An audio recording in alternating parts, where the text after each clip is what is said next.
Now, so Islam is a religion of law. So then there are two simple questions we need to answer. What are its laws? Where are these laws found?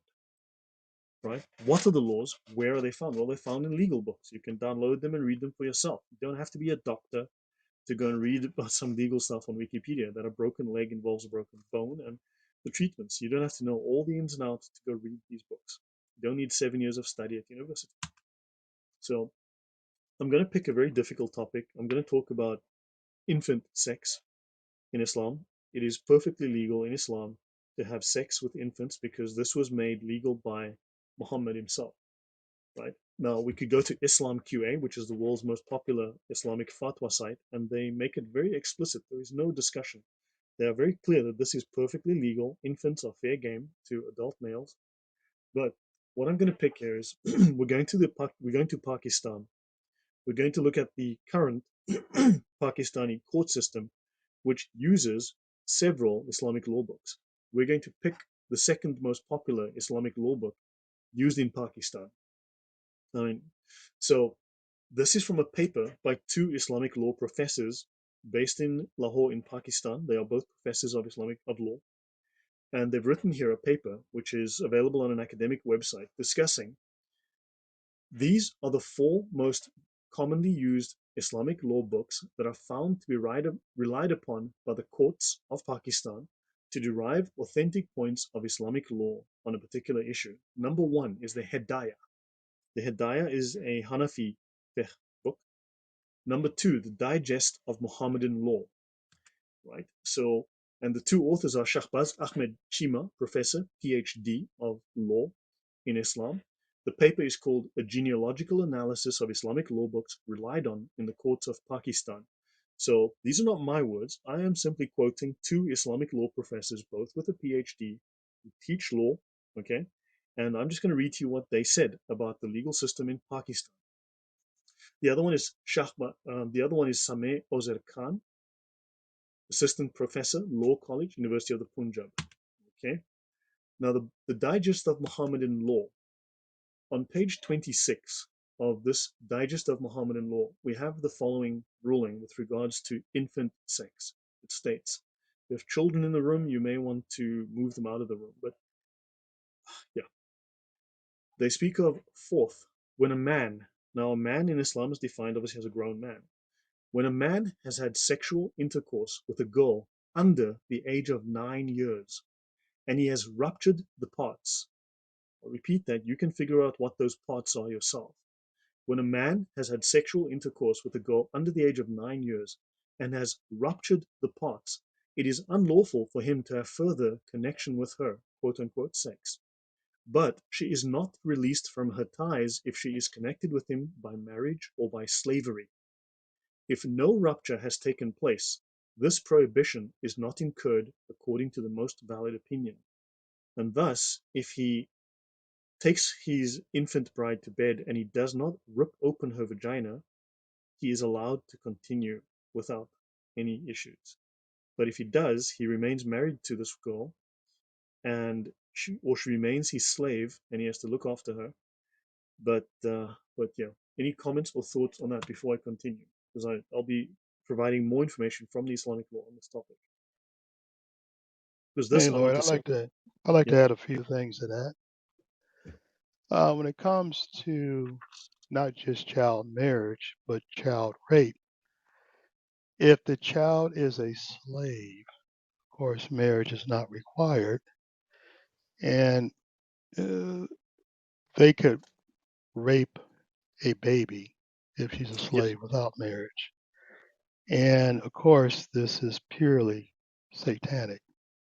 They can take, like we know, and I don't want to jump ahead, but if a husband doesn't pay the jizya and he's under Sharia, and let's say he has a 3-year-old daughter, they can take his wife and his little 3-year-old daughter away from him and sell them into sex slavery and dissolve his marriage, and they can rape his little 3-year-old daughter. That's perfectly legal in the Sharia. So, anyway, back to you, Lord. You're Mike. That actually is true. That is defined in a different book. I'm just trying to find a different. Here we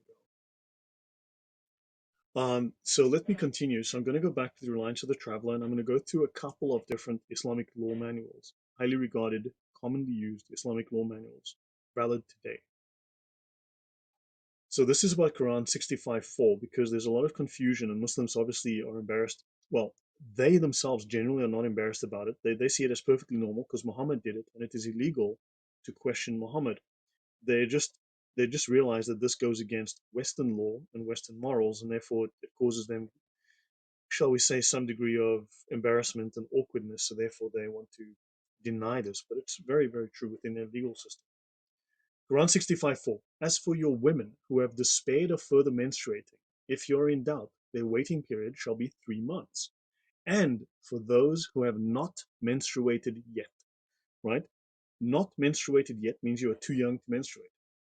Let's go see what the Islamic law, Reliance of the Traveler, section N9.1. There is no waiting period for a woman divorced before she had sex with her husband. Okay, there is no waiting period for a woman divorced before having had sexual intercourse with her husband. Right?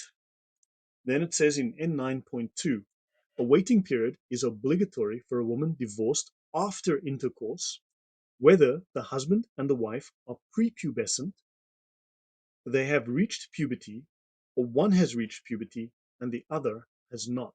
In other words, when the other is prepubescent. Intercourse means copulation, defined in section N7.7. So I'll repeat that. A waiting period is not obligatory for a woman divorced after intercourse, whether the husband and wife are prepubescent, have reached puberty, or one has and the other has not. So there is no so the waiting period is not obligatory for a woman divorced after having sex if she is prepubescent. So I hope that clarifies. I'll be providing more of this just to settle this issue, but this is perfectly legal in Islam. Any thoughts Hey, on this? this is the Maliki view, right? Do you have the No, for the this is Hanafi across. as This well? is the ijma. This is the ijma. This is That's Shafi. Ijma. This is the same Okay. across all of them. This is across all of them. I'm using Yeah. books from different schools because it's consistent. It's the ijma. Mm-hmm. Beautiful. You have the one from the Hanafi school as well? Um, I have covered Like it in my specifically video. from Abu Hanifa. Yeah. If you want Hanafi, then you go to the Hidayah. It's in the Hidayah as well. I have covered it in a previous video. Yeah. It's just that I'm going to skip over that now because the Hidayah is over 2,600 pages. It's No, you really, don't really have to good. do that. You don't have continue, brother. I just if you had it Yeah, available, you don't have to do it right now, brother. Thank you so much. yeah. So furthermore, it goes on, when a woman, this is section C 10 or E 10.3, when a woman who has been made love to performs ghusl or the purificatory bath, she must repeat the ghusl if two conditions exist: that she is not a child, but rather old enough to have an orgasm. So, in other words, if she is a child and not old enough to have an orgasm, she only has to do ablution once. So, I guess that's a way to save water. And also, they speak of indemnities. What if you damage a child? What if you damage her? What if you destroy her, her private parts? A full indemnity is also paid for injuries which paralyze these parts, or for injuring the peritoneal wall between the vagina and the rectum so that they become one aperture. So if the man takes his infant bride to bed and he tears open her vagina so that it exposes the anus, that literally rips that open, this is called a fistula. It is a horrible thing. It's a common issue, unfortunately, in a certain community. I'm sure you can figure out which one. This is actually discussed in multiple Islamic law books. They talk about this, that you can rip open the tissue down there, and yeah. So they speak of, then you have to pay some indemnity. Then the last I'll have on this is what's called the Bahishti Zevar, Bashti space Zewar. There are 3 volumes. This is called Heavenly Ornaments or so on, but this is fiqh to educate women, very popular in Pakistan and India, called the Jewels of Paradise or the Heavenly Ornaments, a favorite with the people of the Indian subcontinent and the Indian Muslim diaspora all over the world. a comprehensive handbook of fiqh, of Islamic rituals and Islamic morals. And it says here, if a person has sexual intercourse with a minor girl, bathing is not obligatory upon her, but in order to get her into the habit, she should be made to bath. It then goes on, if a woman is underage, but not so small that if one has intercourse with her, there is a fear of the vaginal tissues tearing to such an extent that the vagina and anus will virtually come together, then by the insertion of the penis into her vagina, bathing will become obligatory on the man if he has reached puberty. However, if there is fear in a very minor girl, then insertion of the penis does not make bathing obligatory. And the final one is, if a man whose testicles have been cut off, in other words, a eunuch, but if a man whose testicles have been cut off inserts his penis into the back part of anyone, in other words, if he goes through the back door rather than the standard front entrance, or he puts his penis into the vagina of a woman, bathing will be obligatory on both of them if both are mature. Wait. Alternatively, yeah, Sorry, sorry. could you repeat that? I'm a bit shocked. Could you repeat the bit about the eunuch, please? Sorry, I'm a bit If a, shocked. I if a just want to. person if a person whose testicles has been cut off inserts his penis into the back part of anyone or in the vagina of a woman, so he says into the back part of anyone, male or female, right? Or the vagina of a woman, so you have a choice. You can either have a woman or you could be stooping anybody. Then bathing will be obligatory on both of them if both are mature. Alternatively, it will be obligatory on the one who is mature. This is legalizing homosexual sex. Wait. What source is this? Sorry, can I just know the The Bahishti Zevar, Bahisti space B A Zew B A H Isti I S T I? space Oh, Zewur. it's Dio Bandi. Okay, yeah. Heavenly ornaments. What chapter? Which verse? I don't know, just do a search on it. It's a PDF. Just search for it. Just look for back part of anyone or underage or sexual intercourse. So it's on my videos. I've got videos on this on the Okay. channel. So I have this covered in my videos. Or go to Seta International. Look up my video series on with Al Fadi there. You'll find I discuss this and I show the references on the screen. It's all there for anyone to download and look at for themselves. So any thoughts from anyone on this topic? Within Islamic law, infants are spoken of as suckling. Okay, so hold on, let me just go and get my references here. So actually, no, let me look up the word cradle. So infants are always referred to as suckling. And within the Islamic law, within the reliance of the traveler, and infants are referred to as in the cradle, an infant in the cradle, right? Infants are referred to as in the cradle. So, okay, before I go to Islam QA, let me go back here to this law then that is relevant here. This is law N11.2 in reliance. A husband who accuses his wife of adultery is disciplined. So a man who accuses his wife falsely of adultery is disciplined. This is a crime, right? You cannot accuse a woman of adultery, at least not if she isn't guilty of the crime.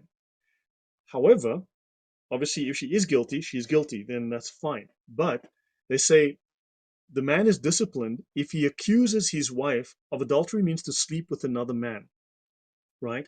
So it says here, but you cannot accuse your wife of sleeping with another man when adultery is impossible. And when is adultery impossible? When is your wife not guilty of adultery, even if she has slept with another man? Well, that is such as when the person accused is a mere infant. So in Islamic law, you cannot accuse your wife of adultery when it is impossible, such as when your wife is a mere infant. In other words, you can sleep with her, but she could not, of her own volition, fight off another man, so therefore she's not guilty of adultery. So another man slept with her, but it's not her fault. This is within the Islamic law. Is this the Sorry? same source again, or is this a new one? This is the Reliance of the Traveler, section N11.2.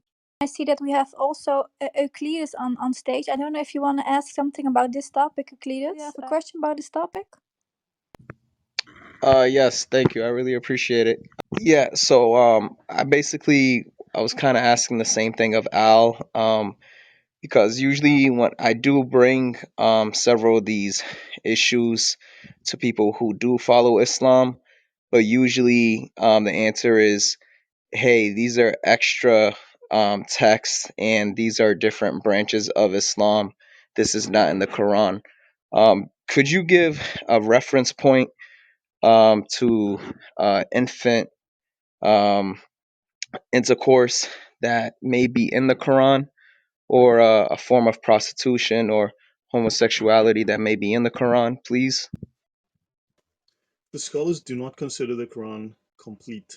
The Quran is insufficient. This is why they had to develop an entire corpus of texts around it, from hadiths to tafsirs to other sources that complement it, and then ultimately they had to explain it and define it within the Sharia. Muhammad made child sex legal because he had a 6-year-old wife. And Muhammad is the perfect example, and they cannot, under any circumstances, ascribe any imperfection to Muhammad. This is illegal. It is the death penalty to ascribe imperfection to Muhammad. So, for instance, I'm going to go to Islam QA. Right, this is the biggest Islamic advice site on the planet. Gets up to 400 million visits a month. Let's have a look. This is the ruling. This is fatwa number 22442. This is the ruling on marrying a young girl. And it says, marrying a young girl before she reaches the age of adolescence is permitted in the Sharia. It was narrated that there is scholarly consensus on this point. And then they mention Quran 65:4. In this verse, we see that Allah has made the iddah in the case of divorce of a girl who does not have periods because she is young and has not reached puberty 3 months. This clearly indicates that Allah has made this a valid marriage. So a marriage with a girl who is prepubescent is valid. They say here, Muhammad married Aisha when she was 6 years old, and he consummated the marriage with her when she was 9. And the Prophet married Aisha, and then they mentioned Sahih Bukhari, or sorry, they mentioned Da'if Bukhari and they mentioned Da'if Muslim. So they go through a variety of these Da'if Bukhari and Da'if Muslim hadiths to verify that this is legal, because Muhammad made it sunnah. And it says here, Abu Ubaid says that once a girl reaches the age of 9, then the marriage may be consummated even without her consent. But that does not apply in the case of one who is younger. Well, that's odd. Now, notice they say this is false because the schools come back and say there is nothing in the hadith of Aisha to set an age limit or to forbid sex in the case of a girl who is able for it before the age of 9. Any scholar who is not named Ghazali, Shafi, Hanafi, Maliki, and so on, right, the four Mujtahids Mutlaq and Hanbal, they can go and jump in a lake because they do not have the same rank, they do not have the same respect, they do not have the same level of knowledge. They are of an inferior class. This is on Islam QA that quite bluntly says this is perfectly legal and perfectly normal.